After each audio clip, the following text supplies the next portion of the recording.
ଅନନ୍ୟ ଉତ୍କଳର ଚତୁର୍ଥ ବାର୍ଷିକ ଉତ୍ସବରେ ମୁଖପତ୍ର ଓ ସଙ୍ଗୀତ ସୁନା ଠାକୁର ଉନ୍ମୋଚନ।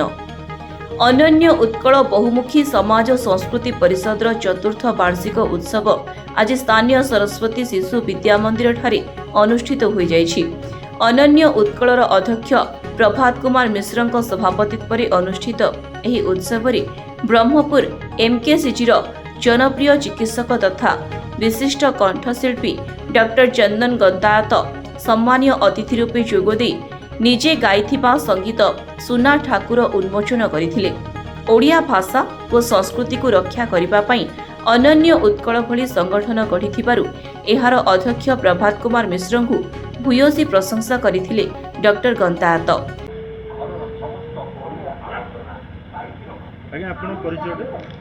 नमस्कार समस्त को उत्कल दिवस उपलक्ष्य अनेक अनेक अभिनंदन।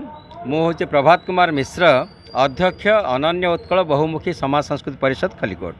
कौन कहे आमर अनन्य उत्कल जो परिषद रही तार आज चतुर्थतम वार्षिक उत्सव कौन वर्ष तमाम कौन रही एक्टिविटीज? हाँ, यहाँ आमर हूँ चतुर्थ संरक्षित दिवस। आम 2021 को आम आरंभ करूँ। से समय कोविड टाइम थिला।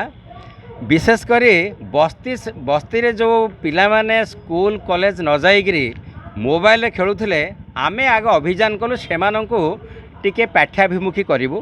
तांकु योग शिक्षा, शिष्टाचार शिक्षा एवं साधारण ज्ञान शिक्षा ये भली काम रे आमे आग कामटा हाथକୁ नेलु। तापरे परे सफाई कार्यक्रम एवं पहाड़ पर्वत रे फलंती गछ रोपण आउ एवेन्यू प्लांटेशन माने जो रास्ता कड़र वृक्षरोपण कार्य रे आमे समस्त को लगेलु, निजे मते सामिल हेलु।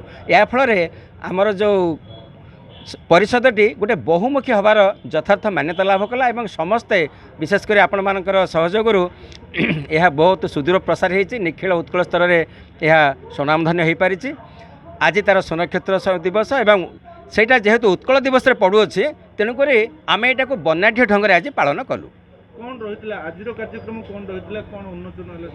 देखु उत्कलटा सतरे अनन्य कहीं यार जो जगन्नाथंकर जो धर्म तांकर जो आलिंगन मुद्रा विशेषकर सी जो सुना रूपार जो मंडी होती विशेष रत्नालंकार एवं तांकर जो देउल 60 पौटी भोग यह दर्शाई दूची अन्न वस्त्र अभाव एठारे नाही। आम देवतांकर आम राजाधिराज प्रभु जगन्नाथंकर आउ तांकर अन्न जो अलंकार अभाव नहीं। सो ये दुईटा को देखिले प्रत्येक ओडिया रो गर्व रे छाती फुली उठे। आम देवतार जदि एते अन्न वस्त्र एते अलंकार आमे मध्य तद्रूप से भली भाव रे धनी। सो यही हृदबोध आम हुए। तेणुक आम कौन कलु ना आज गोटे सुना ठाकुर नाम गोटे आम गोटे कविता गीत लिखिलु जो गीतटा को डॉक्टर चंदन गंतायत जनप्रिय डाक्तर एवं भल कंठशिल्पी से रेकर्डिंग कराई। आज से आम रिलीज करेलु उन्मोचित कलु एवं बहुत माने विशिष्ट कवि कवयित्री निखिल उत्कल स्तर से विभिन्न जिलूर आमको लेखा पठे। सो से लेखा गुड़िक संबलित करी आम गोटे पत्रिका आम अनुष्ठान मुखपत्र अनन्य उत्कल को उन्मोचित कलु एवं आम जड़े गोटे उद्योगी अध्यापक डॉक्टर विष्णु प्रसाद दास तांको आम संबर्धित कलु एवं बहु संख्यार लोक मैंने ये उपस्थित थे। बहुत मीडिया बंधु मैंने उपस्थित थे एवं समस्त कार्यक्रम उपभोग कले। बहुत भल लगे आज कथा। सर आपन परिचय? नमस्कार, मु डॉक्टर चंदन गंतायत ब्रह्मपुर बड़ मेडिकल एमकेसीजी मेडिकल रे भेषज विभाग रे कार्य करे। कौन कहे आज आमर अनन्य उत्कल बहुमुखी सांस्कृतिक परिषदर चतुर्थतम वार्षिक उत्सव जोग देइछन्ती आ कौन प्रतिक्रिया रखिबे कौन स्वतंत्रता रही? देखंतु ओडिशा दिवस आज ओडिशा सारा सबु जगह ओडिशा दिवस पालन होउची। उत्कल दिवस रो बहुत गुड़ाए सम्मेलनी सभा होउची किंतु यही सभा मते नियारा लागिला कहीं एठी सबु प्रकार जिनिस को से माने प्राधान्य देइछन्ती। मोर गोटे भजनटे आज एठी रिलीज भी हैला तो संगीत को प्राधान्य दियाला। सेमती ओडिशार जड़े विशिष्ट गवेषक ओडिया भाषा एवं ओडिशा संस्कृतिर गवेषक बायमनु चर्ची को से डाकिछन्ती।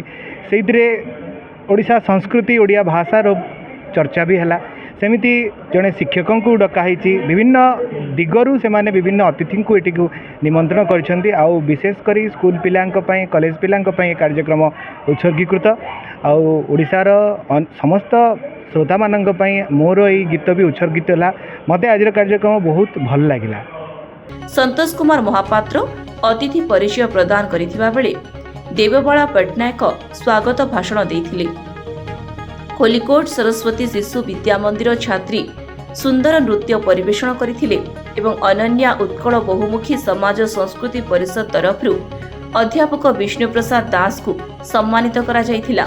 एही उत्सव रे प्रमोद कुमार मिश्र, पंचानन सुर, बसंत कुमार सामंत, किशोर चंद्र सिंह, लोकनाथ नायक, सरोजबाला पट्टनायक, डॉक्टर प्रकाश चंद्र पाणिग्राही, डॉक्टर बायामनु चर्ची, महेश्वर बराड़ बहु कवि उपस्थित रही निज निजर स्वरचित कविता पाठ करथिले। शिशु विद्या मंदिरर बहु छात्र छात्री, गुरुजी गुरुमा, बुद्धिजीवी उपस्थित रहिथिले। खोलिकोटरू सरोज कुमार पट्टनायकଙ୍କ रिपोर्ट, स्वास्तिक न्यूज। उत्कल दिवस रे पुलिस प्रतिष्ठा दिवस पालित। सारा राज्य रे उत्कल दिवस सह पुलिस प्रतिष्ठा दिवस पालित हो जाइछि। एही अवसर रे नवरंगपुर स्थित रिजर्व पुलिस पड़िया रे 89तम राज्य पुलिस प्रतिष्ठा दिवस पालित होइछि। पुलिस कर्मचारी मानकु नै रिजर्व पुलिस पड़िया रे प्यारेड अनुष्ठित होइथिला।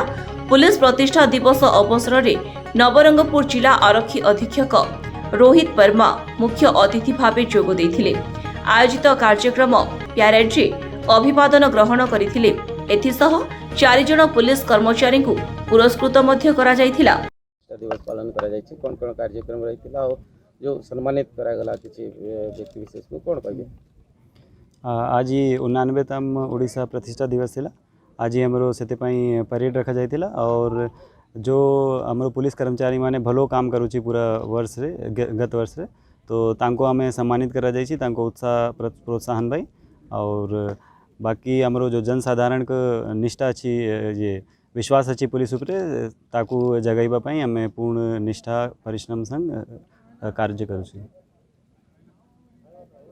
अपर पक्षे सहर रे पुलिस रो सक्रियता जोगु शांति बजाय रहुथिबा एवं समाज रे पुलिस रो पृष्ठभूमि संपर्क रे आलोचना होइथिला। एथि सहित नवरंगपुर जिला वासिंक सहित नवरंगपुर पुलिस कर्मचारी परिवार को उत्कल दिवस सह पुलिस प्रतिष्ठा दिवस रो शुभेच्छा जणाइछन्ति एसपी। एही कार्यक्रम रे जोग देइथिले जिलापाल डॉक्टर कमललोचन मिश्र एवं वरिष्ठ पुलिस विभागर विभिन्न अधिकारी माने जोग देइथिले। नवरंगपुर बाबुली गणक रिपोर्ट, स्वास्तिक न्यूज।